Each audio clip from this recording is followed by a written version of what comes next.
Hello students, कल की जो क्लास है वो वॉइस की वजह से कंप्लीट नहीं हुई थी। उसमें सातवां वंश की विशेषताएं रह गई थी। इसके अलावा दो वंश रह गए थे, है ना, शक और कुषाण।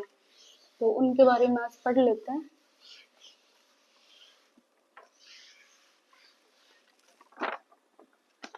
सबसे पहले एंशियंट हिस्ट्री।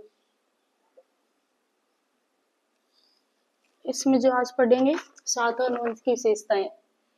सातवां वंश की विशेषताएं इम्पोर्टेंट है। ये विशेषताएं इम्पोर्टेंट है।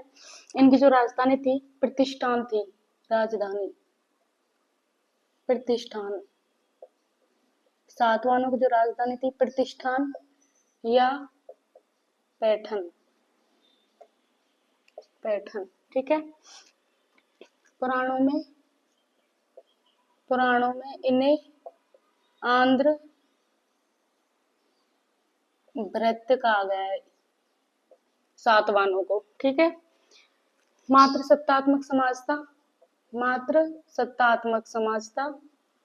माता का गोत्र है वो नाम से पहले लगता था। माता का गोत्र ये नाम से पहले लगता था। इन्होंने सीसे या पोटिन धातु के सिक्के चलाए थे। ये सीसे के सिक्के खूब बार क्वेश्चन आया हुआ है ना। और इनकी जो भाषा थी वो प्राकृत थी। भाषा जो थी इनकी प्राकृतन की भाषा थी। अब पढ़ते हैं हम इंडोग्रीकों के बारे में। इंडोग्रीक ये इनकी विशेषताएं हो गई है, कर लेना एक बार अच्छे से। इंडोग्रीक इनका जो संस्थापक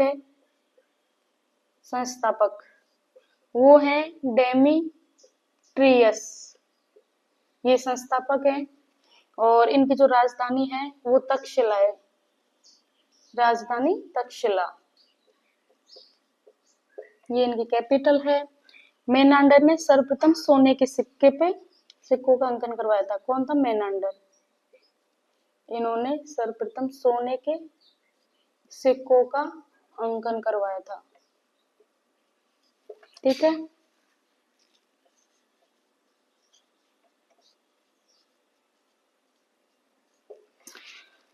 आगे देखो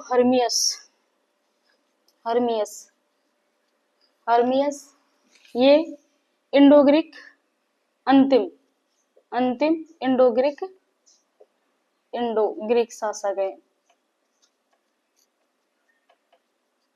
हर्मियस है ये अंतिम इंडो ग्रीक शासक है। ये लिख लो, हो गया इंडो ग्रीक। अब पढ़ेंगे शक वंश।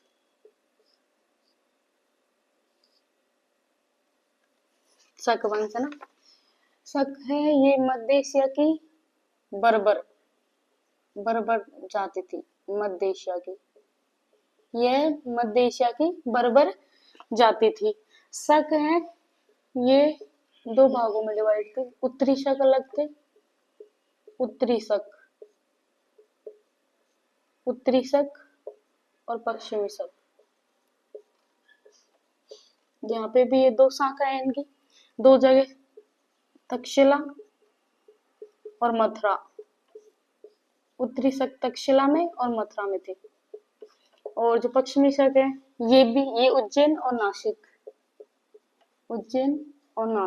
ये दो जगह थे। उत्तरी शक और पश्चिमी शक दो भागों में डिवाइड था शक वंश, है ना। शक शासक है रुद्रदामन। सबसे प्रसिद्ध शक शासक है ये। सबसे प्रसिद्ध शक शासक है। इन्होंने जो सुदर्शन झील है, ये क्वेश्चन बनता है यहाँ से, सुदर्शन झील का पुनर्निर्माण करवाया था। ये इंपॉर्टेंट है सुदर्शन झील का, ठीक है। इनकी जो जानकारी मिलती है, जूनागढ़ अभिलेख। जूनागढ़ अभिलेखन के बारे में जानकारी मिलती है। और ये जूनागढ़ जो अभिलेख है ये संस्कृत भाषा में है ये। फिर देखो कुषाण वंश, कुषाण वंश, कुषाण वंश ये मध्य एशिया की बर्बर जाति है, ये भी मध्य एशिया की बर्बर जाति, मध्य एशिया की बर्बर जाति है। इनके जो संस्थापक हैं कुजुल कडफिसस, इनको प्रथम कडफिसस भी बोला जाता है। अब देखो विम कडफिसस,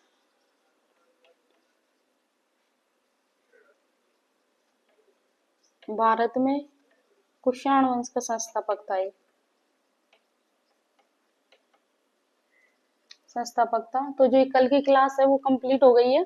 अब हम जो नेक्स्ट वीडियो है उसमें संगम काल है उसके बारे में पढ़ेंगे। ये एक बार अच्छे से देख लेना। सातवाहन वंश की जो राजधानी है यहाँ से क्वेश्चन आ जाता है। इनकी जो राजधानी प्रतिष्ठान या पैठान थी, पुराणम आंध्रव्रत कहा गया है। माता शतात्मक समास था इनका। माता का गोत्र नाम से पहले लगता था। सीसे और पोटीन धातु इनके इन्होंने सिक्के चलाए थे, सीसा, ये इंपॉर्टेंट है।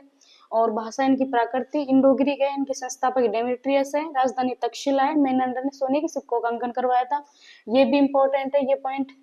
और हर्मियस अंतिम इंडो ग्रीक शासक थे। शक वंश के बारे में, शक और कुषाण ये दोनों का एक मध्य एशिया की बर्बर जाति है, ये तो कर ही लेना।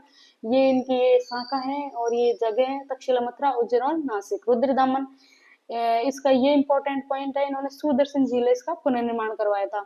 और एक इनके बारे में जो जानकारी मिलती है वो जूनागढ़ अभिलेख से मिलती है। कुषाण वंश के बारे में, भारत में जो कुषाण वंश के संस्थापक है वो विम कडफिसस को माना जाता है, ये एक बार देख लेना। तो ये जो कल की क्लास है वो कंप्लीट हो गई है। और अभी संगम काल की जो क्लास है, नेक्स्ट क्लास वो संगम काल की आ जाएगी, आज ही आ जाएगी उसकी क्लास। आज के लिए इतना काफी है। धन्यवाद।